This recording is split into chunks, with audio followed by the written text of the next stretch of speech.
নমস্কাৰ জনাইছোঁ মোৰ নতুন ইউটিউব চেনেল আপোনালোকে যদি অলপ মোক সহায় কৰে বা মৰম কৰে আপোনালোকে সাপোৰ্ট কৰিলে জীৱনত আগুৱাই যাব পাৰিম যে আপোনালোকৰ কাৰণে মই ভিডিঅ' বনাম যে আপোনালোকৰ ডিফেন্সৰ যদি কিবা যদি নিউ আপডেট আহে যাতে আপোনালোকক ভালকৈ জনাব পাৰোঁ ইয়াৰ কাৰণে মই ভিডিঅ' বনোৱা ষ্টাৰ্ট কৰিলোঁ মই আপোনালোকৰ ওচৰত মানে আশা কৰিছোঁ আপোনালোকে যাতে মোক সাপোৰ্ট কৰে যে মোৰ চেনেলৰ নাম হৈছে JA অফিচিয়েল 123 আপোনালোকে চাগে মোৰ চেনেলটো সাবস্ক্ৰাইব কৰিব আৰু আপোনালোকে মোক অলপ মৰম দিব যে আপোনালোকৰ ওচৰত লৈ আহিছোঁ যেটো আপোনাৰ আসাম পুলিচৰ ভ্যাকেন্সি আহি আছে আপোনাৰ মানে হিমান্ত বাৰে বাৰে কৈ আছে আমাৰ হিমান্ত বিশ্ব শৰ্মা আসাম চৰকাৰ যেটো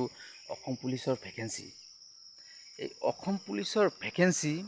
যদি আপোনালোকে যাব বিচাৰে এতিয়াৰ পৰা আপোনালোকে পঢ়া ষ্টাৰ্ট কৰক আৰু ৰানিং কৰাটো ষ্টাৰ্ট কৰক যদি পঢ়ি থাকে আৰু ৰানিং কৰি এতিয়াৰ পৰা থাকে আপোনাৰ 100% আপোনাৰ চাকৰি হৈ যাব কাৰণ আমাৰ হিমান্তই এতিয়া 22000 ভ্যাকেন্সি ওলাব থাৰ্ড গ্ৰেড ফ'ৰ্থ গ্ৰেড আপোনাৰ আসাম পুলিচ আৰু এগ্ৰিকালচাৰৰ বিষয়ে ইয়াতকৈ আপোনালোকৰ কাৰণে আৰু এটা ভাল খবৰ আহিছে যেটো আসাম ৰাইফলৰ নিউ ভ্যাকেন্সি আহিছে আপোনালোকৰ যেটো আসাম ৰাইফলত যিসকলে যাব বিচাৰে এই আসাম ৰাইফল মানে আপোনাৰ যেটো 1 জুলাইৰ পৰা 30 জুলাইলৈকে আপোনাৰ অনলাইন এপ্লাই চলিব আৰু 7 আগষ্টত আপোনালোকৰ ৰেলী ষ্টাৰ্ট হ'ব আসাম ৰাইফলত যিসকলে আসাম ৰাইফলত যাব বিচাৰে সেইসকলৰ কাৰণে মিনিমাম আপোনাৰ বয়স লাগে আপোনাৰ 18 পৰা 30 জেনাৰেল 18 পৰা 25 MOBC OBCৰ কাৰণে 18 পৰা 28 SC STৰ কাৰণে 30 বছৰ মানে 5 বছৰ ৰিলেশ্যন দিয়া হ'ব ইটো ST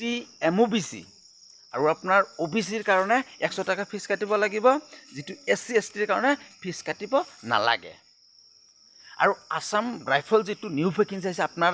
নো এক্সাম লোৱা নহব ইটো আপোনাৰ যেটোৰ কাৰণে আপোনাৰ ট্ৰেড টেষ্ট মানে যেটো স্পৰ্টছ যিসকলৰ আছে সেইসকল আপোনাৰ আসাম ৰাইফলত মানে যাব পাৰিব স্পৰ্টছৰ সাৰ্টিফিকেট থাকিব লাগিব আৰু সেই সাৰ্টিফিকেটৰ যেটো আপোনাৰ সাৰ্টিফিকেট আছে আপোনাৰ ইন্টাৰভিউ যেতিয়া ৰানিং মেডিকেল আপোনাৰ PhD মানে ফিজিক্যাল সব ক্লিয়াৰ হোৱাৰ পিছত মেডিকেল টেষ্ট হোৱাৰ পিছত আপোনাৰ যেটো স্পৰ্টছ আছে সেই স্পৰ্টছৰ বিষয়ে আপোনালোকে কি কৰিব এই স্পৰ্টছৰ বিষয়ে মানে টেষ্ট ল'ব আপোনাৰ ৰানিঙৰ স্পৰ্টছৰ সাৰ্টিফিকেট থাকিব লাগে আৰু বহুতো সাৰ্টিফিকেট থাকিব লাগে এই টেষ্ট লোৱাৰ পিছত আপোনালোকে কি কৰিব আপোনাৰ মানে এপইণ্টমেণ্টটো পাই যাব মানে যিসকলে আসাম ৰাইফলত যাব বিচাৰে সেইসকলে আপোনালোকে ভালকৈ ৰানিং কৰি থাকক আৰু পঢ়বা নালাগে যিসকল স্পৰ্টছ আছে সেইসকলে যাব পাৰিব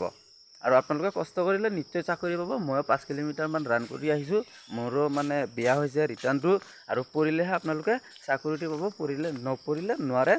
আৰু আপোনালোকে আসাম ৰাইফলতো চেষ্টা কৰক অসম পুলিচো আহিছে চেষ্টা কৰক নিশ্চয় সফল হ'ব ধন্যবাদ আৰু মোৰ চেনেলটো সাবস্ক্ৰাইব কৰি দিয়ক।